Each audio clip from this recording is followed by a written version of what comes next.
regreso y continuamos con el tema de la violencia familiar, violencia doméstica, vamos también a llamarla. Pero nos quedamos con la violencia familiar. ¿Cuándo y por qué se da, Adriana?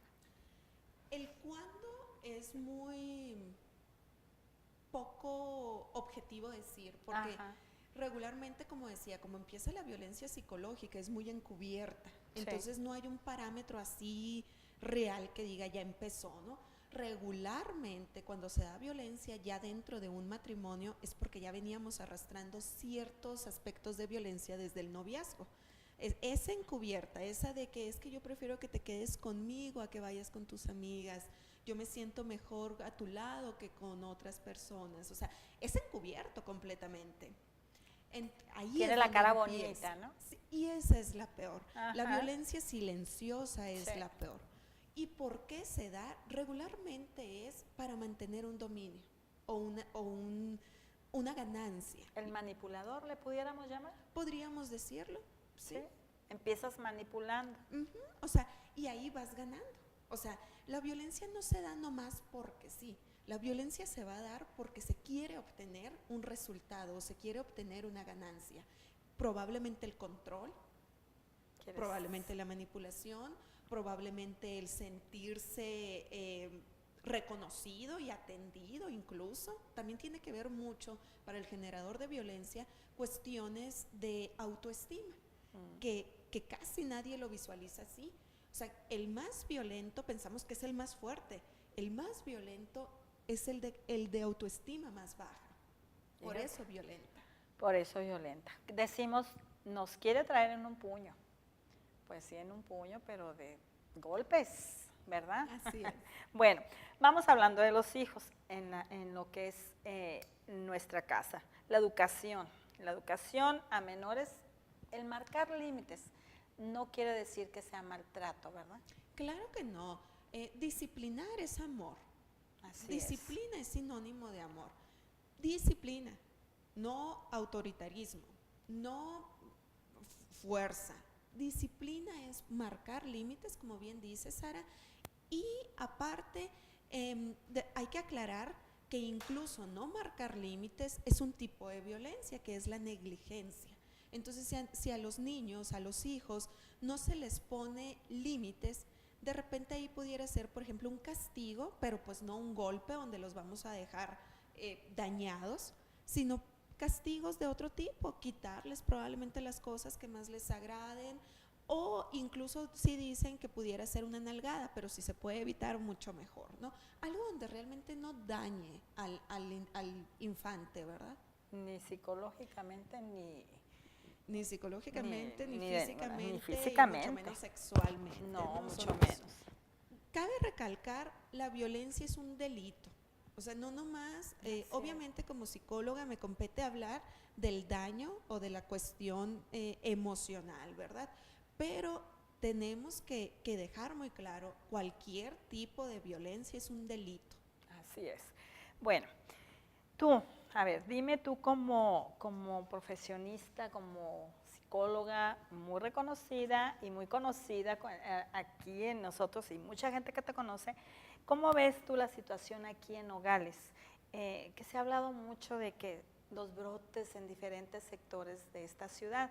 Vamos hablando de sectores La Mesa, Colosio, Las Torres. ¿Por qué aquí ha crecido más la violencia?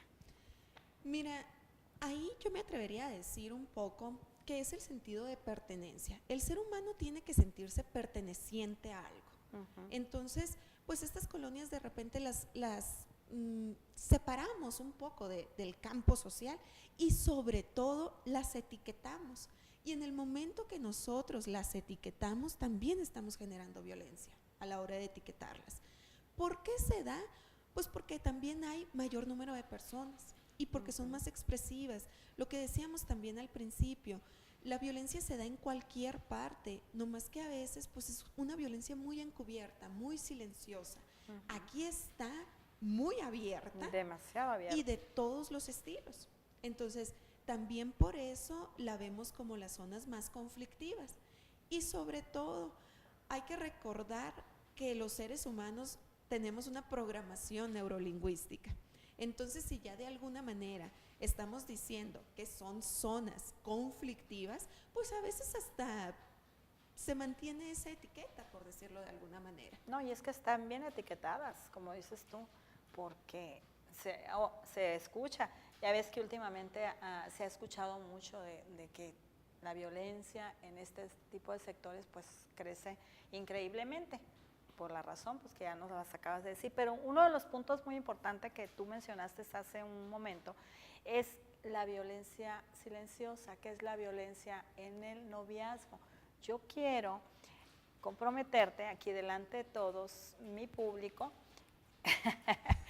porque vamos a hablar próximamente, si se puede la semana próxima, de este tipo de violencia en el noviazgo. ¿Cómo? ¿Por qué? Porque, como bien dijiste tú, los muchachos, mira, simplemente el hecho de que andan de novios y ahora ya no te piden la prueba de amor, ahora te piden la contraseña de tu Face, la contraseña de tu teléfono, o sea, esas son las pruebas, si me quieres, dámela. O sea, ya no es la prueba de amor, aquello que tanto peleaban los señores.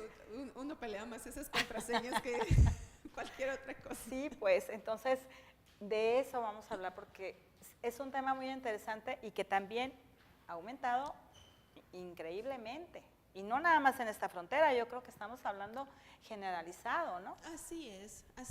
Y lo alarmante es que regularmente se da a más temprana edad. Y estos niños, pues van a ser padres de familia. Estos jovencitos van a formar también una familia. Sí. Estas niñas o estas jovencitas también van a ser madres y ahí seguimos en la violencia generacional. ¿Cómo la vamos pasando? Entonces, sí es un tema muy importante y yo los invito a todos los que están viendo y que tienen hijas adolescentes o hijos adolescentes, pues que se animen también a ver el programa. A veces también la escucha indirecta a veces nos sirve más que la escucha que nos están diciendo constantemente en casa, ¿no? Sí, el hecho de nada más de decirlo, lo estamos escuchando en la televisión, paramos nuestras antenitas. Así. Esto le está pasando a mi hija, esto le está pasando a mi hijo, o mi hijo está haciendo esto que yo estoy escuchando. Entonces, yo creo que es una manera de uno conoce a sus hijos, definitivamente. Entonces, si usted ve un cambio diferente en su hija, en el caso de las niñas, pues es un tipo de alerta que debemos de estar al pendiente, por supuesto. ¿Por qué? Porque, ¿qué pasa? Se casa esta criatura, entonces ya lleva arrastrando esta violencia silenciosa que dices tú. Así es, y como grave. Decía, pues cuando empieza la pregunta que hacías hace un momento, regularmente en el noviazgo empieza. Y no nos damos cuenta. O no nos queremos dar cuenta, que es muy diferente. O no sabemos qué hacer. Esa también es otra. No sabemos con quién recurrir, no sabemos cómo manejar esta temática. Y entonces se quedan silenciosas también ellas o ellos. Así es. Pues qué temas, ¿verdad? Así Pero es. ya te comprometí, así que ni me digas que no, porque... Claro que no, Sara. Aquí estoy cuando tú digas. Muy bien. Bueno, muchas pues gracias. Se nos ha terminado el tiempo. Buen tema. Llámenos 3146-177 para que se anote para la rifa de la depilación de axilas que nos regala el doctor Benjamín Mendoza de Derma Clinic Laser Center. Y con eso me despido, los espero el próximo martes, 4:30 de la tarde, nuevo horario. Gracias por acompañarnos, que tengan un bonito fin de semana.